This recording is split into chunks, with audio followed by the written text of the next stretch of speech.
Hello and welcome back to my channel. One of the trickiest parts of running a book club or being the one responsible for that month's pick is finding a book that everyone will love or at least talk about for a very long time. As you might know, I run the Busy with Books book club, and that means every single month I have to research, find and then pick a book for us to read. So far, I have to say I have picked quite good ones, not to toot my own horn here. I'm not the only one saying it. There's other people saying it as well. They have been quite good books. So in this video, I want to take you through my process, show you how I select the books that we're reading every month, and hopefully help you select a good book for your book. But first, what makes a good book club book? For me, it's a book that sparks conversation, makes people want to keep reading, and doesn't feel like homework. Bonus points if the other people haven't read it yet. That's always great if everyone starts fresh and nobody has read it before. Or if it's something that they might have not picked up otherwise. Because one of the main reasons why I love being in a book club is that you get to take a step outside of your comfort zone and pick something up that you might not have chosen otherwise. That could be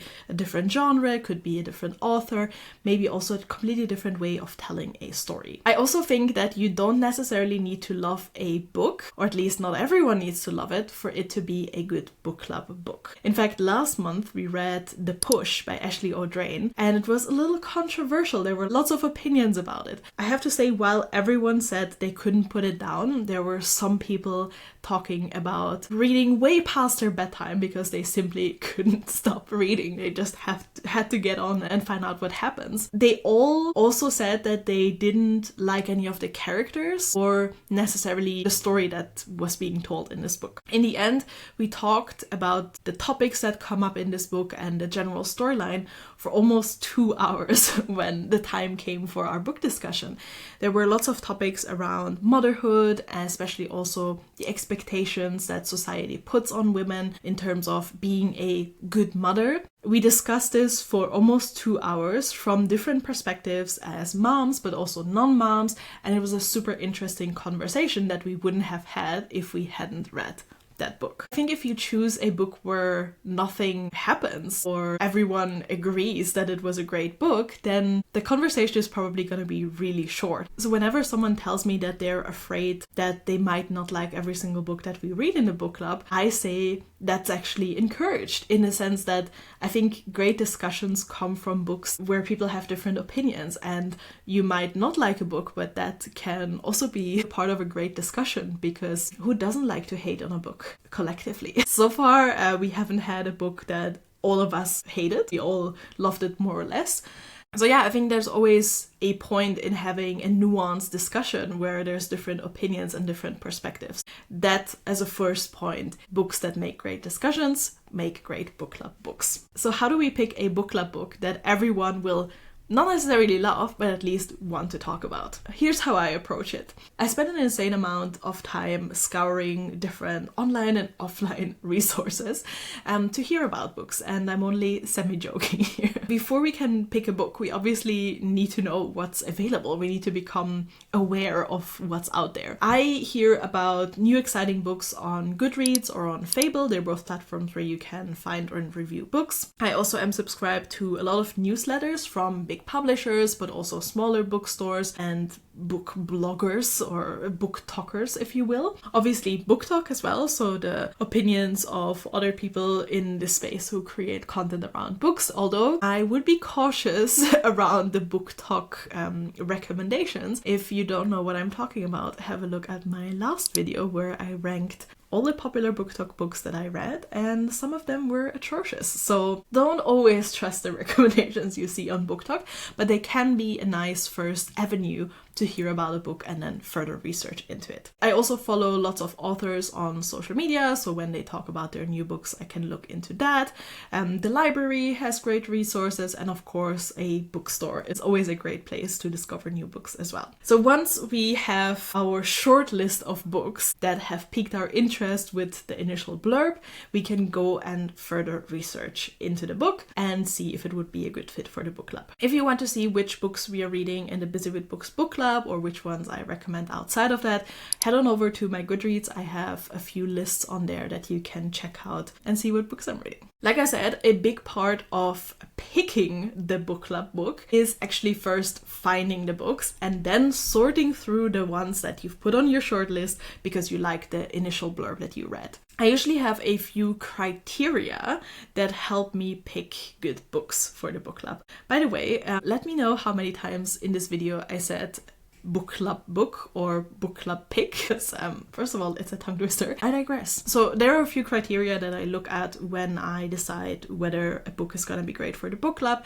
and then I will read reviews on different platforms, specifically focusing on whether people have said something around those criteria, but also how the book made them feel and whether they enjoyed it or not, or specifically also what they enjoyed about the book. And then I will assess the book along these criteria. So let's dive into them. First up, go for discussion gold. The best book club books aren't always the best written books or the most famous ones. They're the ones that make people feel something. Like I said before, that can either be rage, joy, empathy, connection, jealousy, sadness, nostalgia, or even just a desperate need to talk about that one scene ASAP. You also want books that leave space for different opinions. So I usually look for complex characters, moral dilemmas potentially, big questions or relatable themes that I know matter to my community, or potentially also a different approach to an already told story. For example, I recently read The Song of Achilles, which is a story that has been told many, many times, but it was just a different angle on it, a different approach to the story.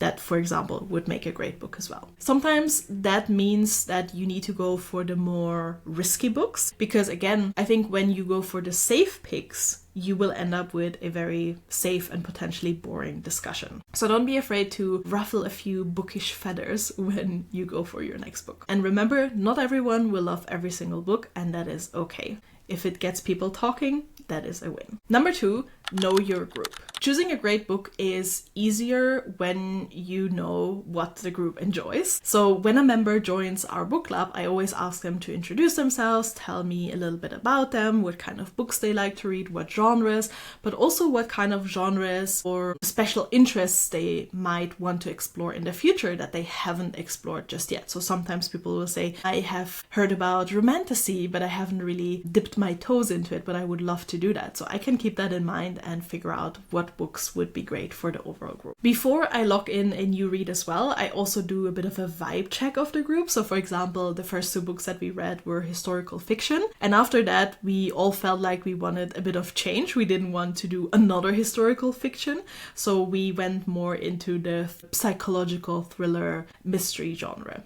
The previous book that we had read also had really long chapters that some of the members struggled with, so I decided to go with a book with very short and bingeable chapters next. So we always want to keep it interesting with some variation in genres, stories, but also things like chapter lengths or writing style. And obviously we also always accept recommendations from the group, so if someone says they really want to read a specific book and discuss it with the group, we can always look into that as well. Number 3, consider the mix, but don't aim for perfection.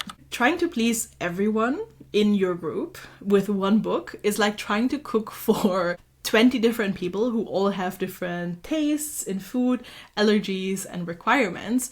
You will go mad, and there will still probably be people who don't like what you made or picked. Instead, think of variety across the months. So not everyone needs to love every single book, but overall they should have the feeling that whatever you're reading in the book club fits them or they enjoy the books that you pick in general. You can alternate between genres, between settings, author backgrounds, or even choose books that have crossover potential. So for example, we read a historical novel that also had a mystery subplot. It was called The Frozen River, and while it played in a historical setting in the 18th century Maine, there was also a murder subplot that we really enjoyed. Number 4, skip the obvious picks. There's a reason certain books are all over BookTok and BookTube.